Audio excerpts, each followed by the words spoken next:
मैं ज़बी तू आसमां। फाइनली सुफियान भाई ने जैसा कहा था कि वो सांप नहीं अज़दा हैं और वो ड्रामे की 9वीं एपिसोड के अंदर अज़दा बनकर अपनी पूरी फैमिली को निकलने के लिए तैयार खड़े हैं। अब चाहे वो शाज़िल हो, खुर्रम हो, या फिर शाज़िल अपना बाप हो सुफियान भाई का, या फिर अपनी ही बीवी।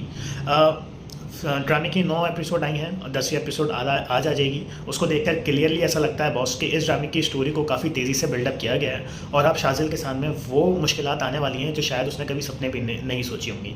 एक तरफ उसका भाई उसकी ज़िंदगी में सबसे बड़ा विलन बन के खड़ा हुआ है। मतलब कितना अजीब सा है ना यार कि एक भाई दूसरे भाई के ऊपर जान देने को तैयार है और दूसरा भाई उसकी जान लेने को तैयार है। वर्ड्स का हल्का सा फ़र्क है लेकिन मायने खेज़ हैं इस अल्फाज के। और अब मुझे ऐसा लगता है बॉस के शाज़िल को शायद एक बंद कमरे में खड़ा कर दिया है और दरवाज़ा उसको ढूंढना है। और हैरत की बात यह है कि दरवाज़ा है भी नहीं कमरे में, क्योंकि एक तरफ उसके बाप ने उससे बगैर पूछे उसका रिश्ता कर दिया सीएम की बेटी के साथ, जहाँ उसका इनकार करना शायद नामुमकिन सी बात हो। खुर्रम से उसे मिलने जाना था, अपनी मोहब्बत का इजहार करना था, वो कर नहीं सका और इस बीच क्या हुआ कि खुर्रम के बाप ने खुर्रम का रिश्ता तय कर दिया। अब खुर्रम अपने बाप के अगेंस्ट खड़ी नहीं हो सकती। ये थोड़ा सा मुझे अजीब सा लगा कि कहाँ वो इतनी मजबूत लड़की बनती है, कहाँ वो अपने बाप का सहारा बनने को तैयार खड़ी रहती है। तो वाई नॉट, मतलब कि कोई बुरी बात तो नहीं है कि आप अपने बाप से अपनी ज़िंदगी के बारे में कुछ डिस्कशन कर सकें। मुझे थोड़ा अजीब सा पॉइंट लगा। और एक अजीब सा पॉइंट, देखो मैं फिरोज़ खान का डाई हार्ट फ़ैन हूँ और मैं ज़बी तो आसमां ड्रामे को बहुत चढ़ा भी रहा हूँ, लेकिन इसका मतलब ये नहीं है कि ड्रामे के नेगेटिव्स को इग्नोर कर दिया जाए। मतलब कि जो जेल के अंदर सीन दिखाया गया कि शाज़िल जो है वो खुर्रम से कांटेक्ट नहीं कर पा रहा, यहाँ तक कि सीन सही था कि उसके पास मोबाइल नहीं है। जब उसके पास दोस्त को भेज दिया, जब उसके पास मोबाइल है, तो वाई नॉट एक मैसेज छोड़ दें कि कुछ इमरजेंसी हो गई है या कुछ ऐसा हो गया जिस वजह से वो नहीं आ सकता। खैर, खुर्रम का रिश्ता अलग जगह तय हो गया है, शाज़िल का रिश्ता अलग जगह तय हो गया है। एक जगह वो जेल में खड़े हुए हैं, तो काफ़ी ज़्यादा खिचड़ी पक गई है इनके रिश्ते के अंदर और ये खिचड़ी आगे जाके कैसे सुलझेगी ये देखना काफ़ी ज़्यादा इंपॉर्टेंट होगा। जो इस ड्रामे के जो सीएम है, जो इस ड्रामे के अंदर सीएम बने हुए हैं, वो विलन है बॉस। वो सुफियान भाई के साथ एक तगड़े विलन का रोल करते हुए नज़र आएंगे आपको।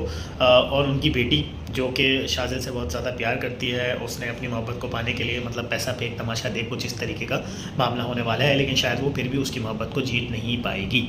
आगे चल के इंटरेस्टिंग होगा यार, ड्रामे की हर एपिसोड को देखने में मज़ा आने वाला है, क्योंकि ग्रीन एंटरटेनमेंट इस ड्रामे को बहुत अच्छा लेके चल रहा है। एक चीज़ जो मैं आप लोगों से सबसे डिस्कस करने वाला था कि भाई लोग फिरोज़ खान को तनकीद करने के चक्कर में कुछ भी कर रहे हैं। मतलब कि वो इस ड्रामे के व्यूज़ को बार बार उठा के दिखा रहे हैं कि जी सब लोग कह रहे हैं मैं ज़बी तो आसमां तो ड्रामा एक सुपर हिट ड्रामा है, फिर इस ड्रामे के व्यूज़ कहाँ हैं, इस ड्रामे को शेयर से कंपेयर कर रहे हैं व्यूज़ के मामले के अंदर।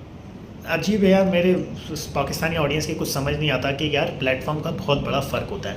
अगर मैं आज 4 साल से या 5 साल से किसी एक चैनल के ऊपर, किसी एक यूट्यूब चैनल के ऊपर काम कर रहा हूँ, तो मेरे व्यूज़ में और कल का जो लड़का जो उस चैनल उसने बनाया होगा या वो वीडियो मुझसे अच्छी ही क्यों ना बना रहा हो, तो उसके व्यूज़ और मेरे व्यूज़ में फ़र्क होगा। मेरे व्यूज़ अच्छे आ रहे होंगे, उसके कम आ रहे होंगे, क्योंकि इस टाइम ये सारा टाइम का गेम है, प्लेटफॉर्म का गेम है। तो जियो को एक टाइम हो गया है, जियो एक अच्छे सब्सक्राइबर वाला चैनल है, पाकिस्तान के चंद बड़े चैनल्स में से, या फिर एयरवाई एक बड़ा चैनल है जिसके अंदर मतलब एयरवाई और जियो का तो आप कंपैरिजन कर सकते हैं व्यूज़ के मामले में, लेकिन green entertainment is nowhere about a views. Because अगर उसकी पहली एपिसोड या दूसरी एपिसोड या एपिसोड के रिलीज़ होने के 2-2.5 घंटे बाद अगर मैं ज़बी तो आसमां की एक वीडियो के ऊपर 2 मिलियन या 1.5 मिलियन या 1 मिलियन व्यूज़ भी आ रहे हैं, तो ये ग्रीन एंटरटेनमेंट के हिसाब से बहुत हैं। और इस बात से साबित होता है कि ये ड्रामा सुपर हिट है। इसी तरीके से टीआरपी का भी मामला होता है कि अगर जियो के ऊपर किसी ड्रामे की टीआरपी 16.4 आ रही है या 15 आ रही है या 13 आ रही है, तो वो सुपर हिट होगा। लेकिन अगर ग्रीन एंटरटेनमेंट के ऊपर कोई ड्रामा ऑन एयर हो रहा है और अगर उसकी टीआरपी 7.4 आ रही है, 7.8 आ रही है या 8 आ रही है, तो वो ड्रामा सुपर हिट होगा।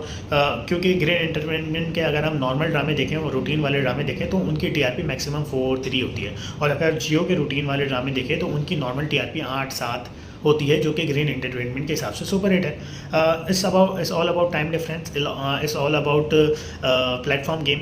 और मैं आपको चैलेंज करता हूँ कि अगर यही ड्रामा जियो या फिर एयरवाई के ऊपर ऑन एयर हो रहा होता है या इनके चैनल के ऊपर अपलोड हो रहा होता, तो इसकी टीआरपी और व्यूज़ के अंदर आपको वहाँ से फ़र्क नज़र आता।